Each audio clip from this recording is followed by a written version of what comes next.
വചനമേ നിത്യജീവന്റെ ആധാരമേ, രക്ഷയേകിടും സത്യമാർഗമേ, എന്റെ ആത്മാവിനാശ്വാസമേ. വചനം വചനം വചനം. നിയമാവർത്തന പുസ്തകം 15-ാം അധ്യായം. 7 വർഷങ്ങൾ തികയുമ്പോൾ നീ ഋണമോചനം നിർവഹിക്കണം.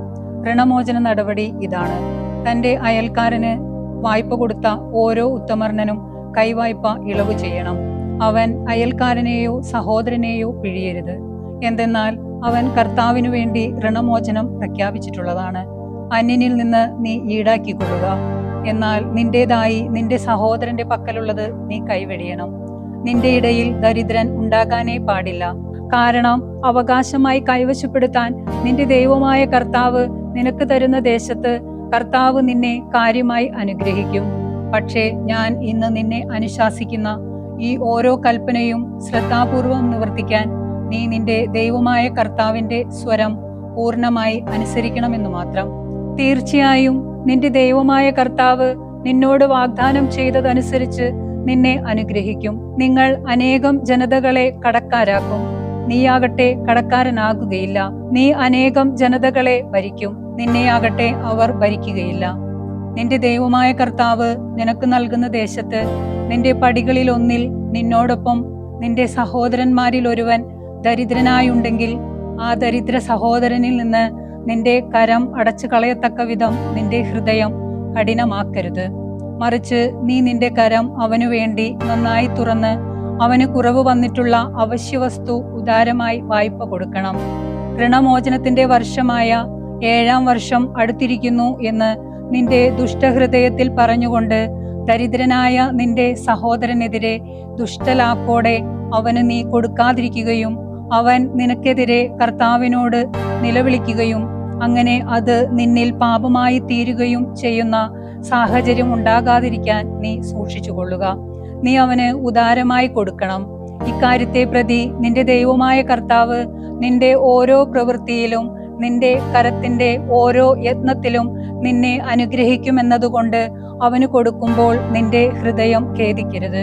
ദേശമധ്യേ ദരിദ്രർ അറ്റുപോകുകയില്ല. അതുകൊണ്ടാണ് നിന്റെ സഹോദരനു വേണ്ടി നിന്റെ നാട്ടിലെ പാവപ്പെട്ടവനും ദരിദ്രനും വേണ്ടി നന്നായി കൈ തുറക്കണം എന്ന് ഞാൻ നിന്നെ അനുശാസിക്കുന്നത്. നിന്റെ കൂടപ്പിറപ്പായ ഹെബ്രായനോ ഹെബ്രായത്തിയോ നിനക്ക് വിൽക്കപ്പെടുന്നെങ്കിൽ 6 വർഷം അയാൾ നിന്നെ സേവിക്കട്ടെ. 7-ാം വർഷം അയാളെ നീ നിന്നിൽ നിന്ന് സ്വതന്ത്രമായി വിടണം. നീ അയാളെ നിന്നിൽ നിന്ന് സ്വതന്ത്രമായി വിടുമ്പോൾ വെറും കൈയോടെ പറഞ്ഞയക്കരുത്. നീ അയാൾക്ക് ഉദാരമായി ദാനം ചെയ്യണം. നിന്റെ ദൈവമായ കർത്താവ് നിന്നെ അനുഗ്രഹിച്ച നിന്റെ ആട്ടിൻ പറ്റത്തിൽ നിന്നും മെതിക്കളത്തിൽ നിന്നും മുന്തിരിച്ചക്കിൽ നിന്നും നീ അയാൾക്ക് നൽകണം. നീ ഈജിപ്തു നാട്ടിൽ അടിമയായിരുന്നതുകൊണ്ടും നിന്റെ ദൈവമായ കർത്താവ് നിന്നെ പരിത്രാണം ചെയ്തതുകൊണ്ടുമാണ് ഇന്ന് ഞാൻ ഇക്കാര്യം നിന്നെ അനുശാസിക്കുന്നത് എന്ന് നീ ഓർക്കണം.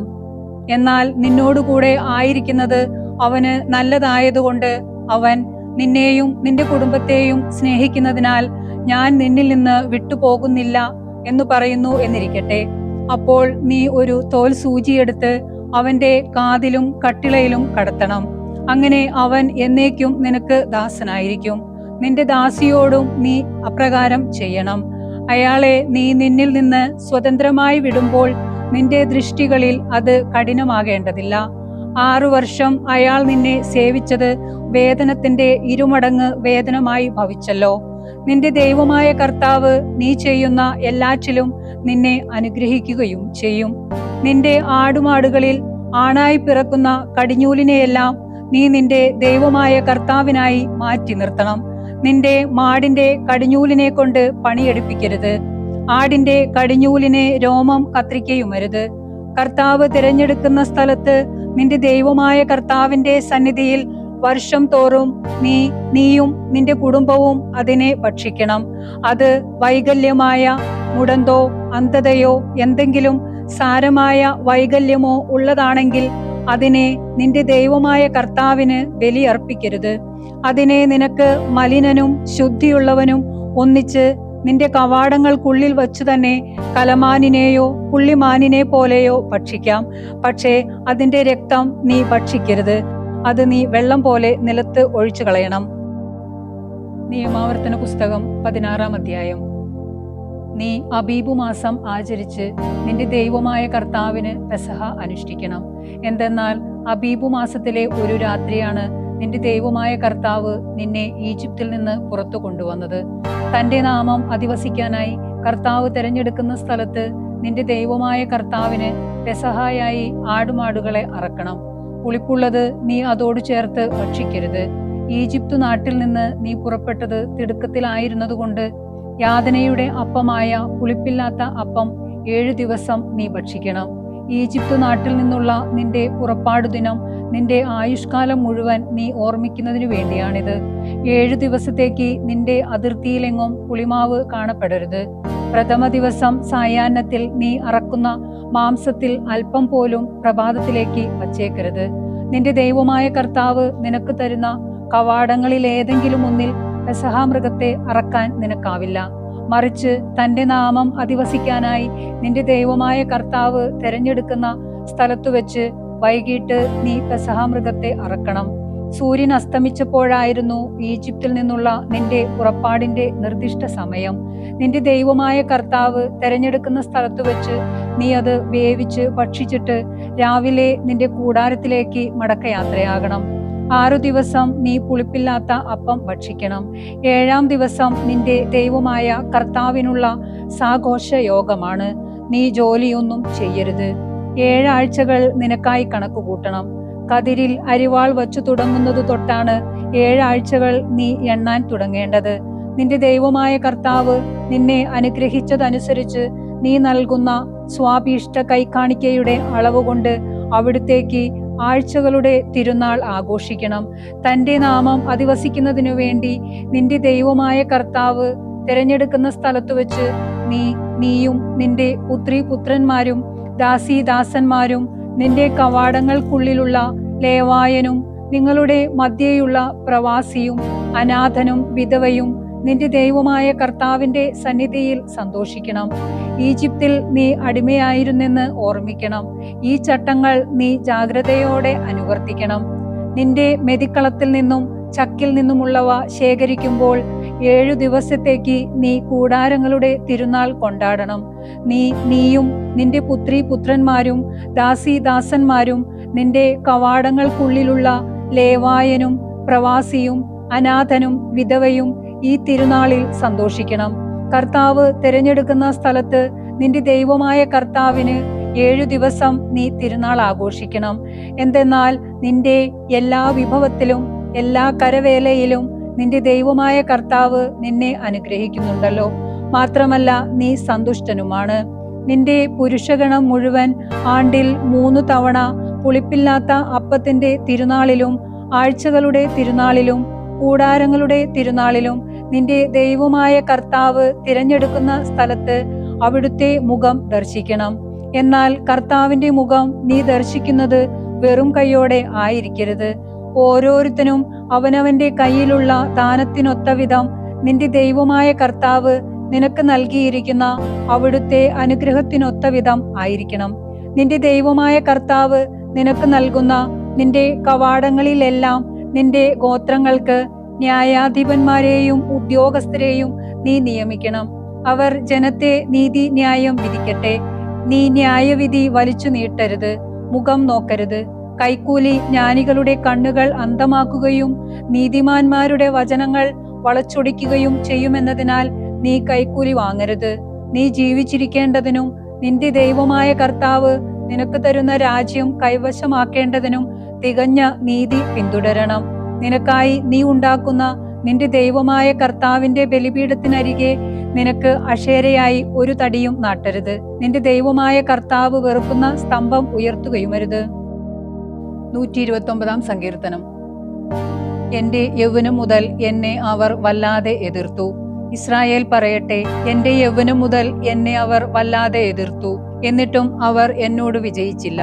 ഉഴവുകാർ എന്റെ മുതുകിൽ ഉഴുതു, തങ്ങളുടെ ഉഴവുചാലുകൾക്ക് നീളം കൂട്ടി. കർത്താവ് നീതിമാനാണ്, ദുഷ്ടരുടെ കയറുകൾ അവിടുന്ന് പൊട്ടിച്ചു. സിയോന്റെ വിദ്വേഷികളെല്ലാവരും ലജ്ജിച്ച് പിന്തിരിയട്ടെ.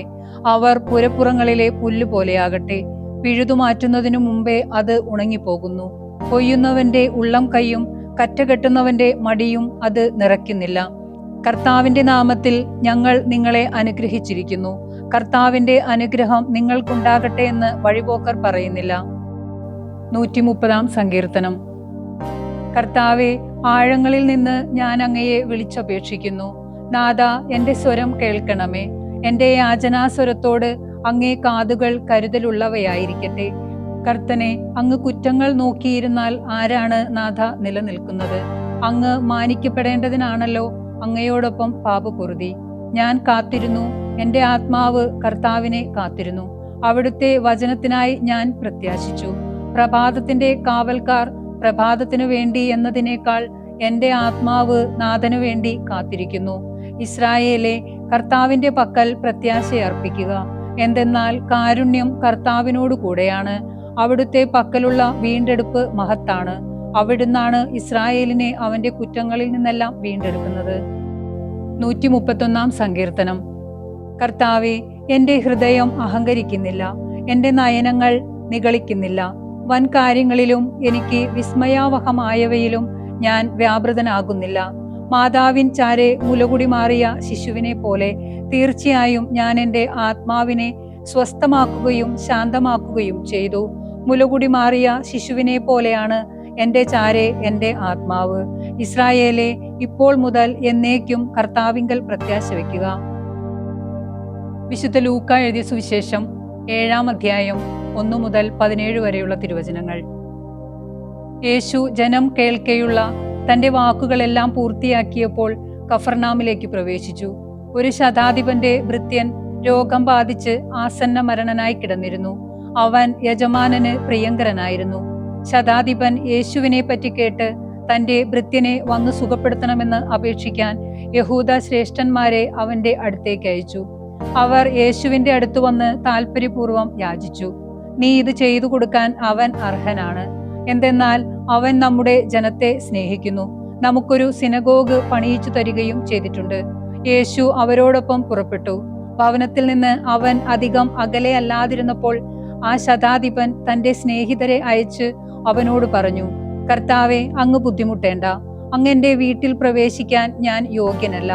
അതിനാൽ അങ്ങയുടെ അടുത്ത് നേരിട്ട് വരാൻ എനിക്ക് യോഗ്യതയില്ല എന്ന് ഞാൻ വിചാരിച്ചു. അങ്ങൊരു വാക്ക് ഉച്ചരിക്കുക, എന്റെ ഭൃത്യൻ സുഖപ്പെടട്ടെ. കാരണം ഞാനും അധികാരത്തിന് കീഴ്പ്പെട്ടവനാണ്. എന്റെ കീഴിലും പടയാളികളുണ്ട്. ഞാൻ ഒരുവനോട് പറയുന്നു, പോകുക, അവൻ പോകുന്നു. വേറൊരുവനോട് വരിക, അവൻ വരുന്നു. എന്റെ ദാസനോട് ഇത് ചെയ്യുക, അവൻ ചെയ്യുന്നു. യേശു ഇത് കേട്ട് അവനെപ്പറ്റി വിസ്മയിച്ചു. തന്നെ അനുഗമിച്ചിരുന്ന ജനക്കൂട്ടത്തിനു നേരെ തിരിഞ്ഞ് അവൻ പറഞ്ഞു, ഞാൻ നിങ്ങളോട് പറയുന്നു, ഇസ്രായേലിൽ പോലും ഇത്ര വലിയ വിശ്വാസം ഞാൻ കണ്ടിട്ടില്ല. അയക്കപ്പെട്ടവർ തിരിച്ചു ചെന്നപ്പോൾ ആ ഭൃത്യൻ ആരോഗ്യവാനായിരിക്കുന്നത് കണ്ടു.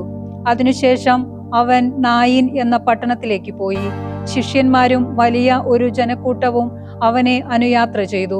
അവൻ നഗര കവാടത്തിന് അടുത്തെത്തിയപ്പോൾ മരിച്ചുപോയ ഒരുവനെ ചിലർ എടുത്തുകൊണ്ടുവരുന്നത് കണ്ടു.